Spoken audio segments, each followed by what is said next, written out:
Eu vou chamar meu assistente aqui. O nome dele é Chiquinho. Para quem não conhece, ele, na verdade, ele está dormindo. Eu vou acordar ele para vocês conhecerem, porque vale a pena. Essa hora ele dorme rápido, mas eu vou trazer ele. O nome dele é Chiquinho. Gente, Chiquinho, eu crio ele desde novinho. Ele é treinado já. E ele anda com muita fome, ele come demais. E quando eu... Desculpa, foi mal aí. Quando eu crio ele desde novinho, eu tenho também uma... Como é que chama? É uma autorização do IBAMA, tá certo? Mas, gente, vocês pensavam que era de verdade Chiquinho, até que parece, né? É de brincadeira, gente, é um boneco. Só que quando eu coloco ele na minha mão, aí ele parece ter vida, né? Sou eu que dou vida a ele. Assim somos nós. Quem criou cada um de nós foi Deus. E Deus nos criou para nos dar vida e vida abundante. Essa abundância que Deus fala não é a riqueza dessa terra, é a abundância emocional, espiritual, de paz, de alegria e de esperança completa. Então, o que a gente precisa fazer? Está na mão de Deus. Agora, presta atenção. Eu não sei se vocês sabem matemática, tá certo? Eu vou pedir a ajuda de vocês. Eu quero testar quem sabe matemática aqui. Quem pode me dizer quantos números eu tenho aqui? Ó, gente, quantos números? E desse lado? E desse? E desse? Acho que vocês já estão errando. Vou começar tudo de novo. Quantos números eu tenho aqui? Não é um, é dois. Vocês precisam estudar mais, tá bom? E se eu disser para você quantos números eu tenho aqui? Não é dois, é três. Preste atenção. Nós precisamos conhecer mais. Às vezes achamos que sabemos de tudo. E nunca sabemos de tudo. Quer ver? Quantos pontos eu tenho aqui? Não, dois não, eu tenho três. E tem pessoas que ainda continuam achando que sabem de tudo. Mesmo que você leia, estude, faça faculdade, mesmo assim você não vai saber de tudo. Tudo que a gente precisa fazer está na palavra de Deus. Quer ver? Vou ver se vocês sabem mesmo. Quantos pontos eu tenho aqui? 3 não, 4. Então vocês ainda não entenderam. Se aqui eu tenho 4, então lógico que desse lado eu vou ter 5. Quantos? 5 não, 4. Vocês ainda não sabem. Então, gente, a palavra de Deus, ela é infinita em conhecimento. Quando a gente entende isso, a gente vai entender que eu não tenho 5, eu tenho 4. Se eu não tenho 5 aqui, desse lado eu vou ter 6.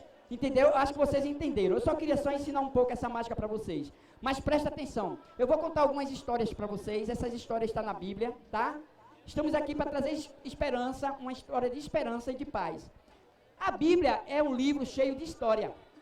Mas é um livro também que se chama a Palavra de Deus. Por quê? Porque ele é poder. O que eu posso trazer um símbolo de poder? Fogo. O fogo é poder ou não é? O fogo chega a derreter até aço. Assim é a Palavra de Deus. A Palavra de Deus é poder, gente. Mas para você entender o poder de Deus, você tem que ter esse poder no conhecimento, na mente e viver no coração. Aí você vai entender que o poder de Deus é para todos nós, é para hoje e é para agora. O que você precisa? Tomar posse. Para você tomar posse, aí você precisa entender uma coisa. Eu vou contar a história das cores. Talvez ninguém nunca ouviu a história das cores. Você sabia que cada cor dessa tem uma história? E eu vou explicar para vocês. Primeiro eu tenho aqui o preto. Tirando daqui de dentro, eu tenho o branco. Olha só, o branco. Agora presta atenção. O coração do ser humano, o primeiro homem que Deus criou foi Adão, a Bíblia diz. O coração dele era branquinho. E o que aconteceu? Quando ele pecou, Deus disse para ele, não coma do fruto daquela árvore. A desobediência manchou o coração do homem. Toda a humanidade nasceu já com a natureza pecaminosa, porque nasceu de Adão. E aí, ó, eu e você somos pecadores. Então, vamos lá. História das cores. Que cor é esse aqui? O vermelho. O que é que simboliza? Deus criou um plano. Ele disse que ele amou o mundo de tal maneira que mandou Jesus. E Jesus veio e anunciou que era o caminho, a verdade e a vida, morreu na cruz, derramou o seu sangue. Para quê? Limpar o nosso coração. Quando a gente pedimos para Jesus entrar no nosso coração, olha o que acontece. Aquela mancha do pecado vai ser limpa pelo poder do sangue de Jesus. E que cor é essa daqui? O verde simboliza o quê? Esperança, gente. A esperança que a gente precisa não está neste mundo. Porque nada você vai levar dele. Isso é tudo passageiro. A esperança verdadeira e completa está em Deus, que te criou com um propósito eterno. Você precisa fazer o quê? Encher-se do conhecimento de Deus. Aí você vai viver a esperança completa, que é a esperança na vida terrena Esperança na morte e esperança na eternidade. Que cor é essa? Amarelo. O que simboliza amarelo? O ouro. Não é a riqueza dessa terra. A verdadeira riqueza não é desta terra. A gente não trouxe nada, não vai levar nada. A riqueza verdadeira é aquilo que a gente leva para a eternidade. E o que é que eu vou levar para a eternidade? Jesus, se você tiver ele no coração. Aí você vai viver o quê? A verdadeira riqueza. Porque existe uma eternidade com Deus. Quando isso acontece, ó, nosso coração volta a ser limpinho e branquinho, porque foi esse propósito de Deus ter nos criado. Quando a gente entende isso, a gente vai entender mais uma coisa que eu queria mostrar para vocês. Por exemplo, eu tenho aqui 2 cordão e Deus, quando enviou Jesus, foi para derramar o seu sangue, para limpar o nosso coração do pecado. Mas a gente não pode ficar separado de Deus, se você já tem Jesus no coração.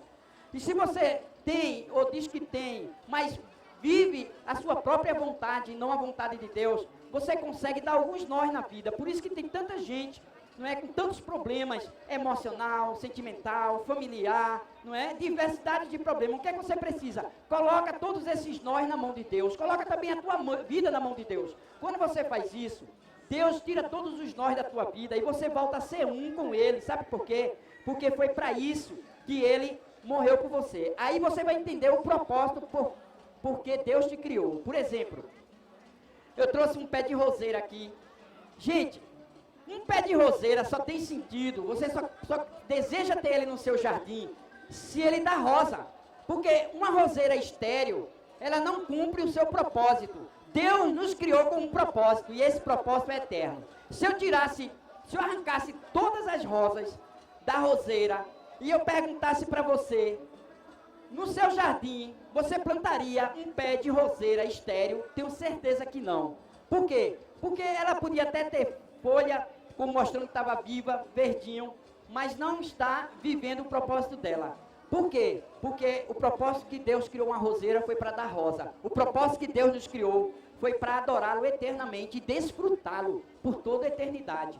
Quando a gente entende isso, e a gente vive esse propósito de Deus, a gente volta a florescer, porque só Deus pode fazer o milagre da salvação e da vida eterna. Você só pode florescer se você estiver nas mãos de Deus e entender que Ele verdadeiramente é o sentido para a sua vida.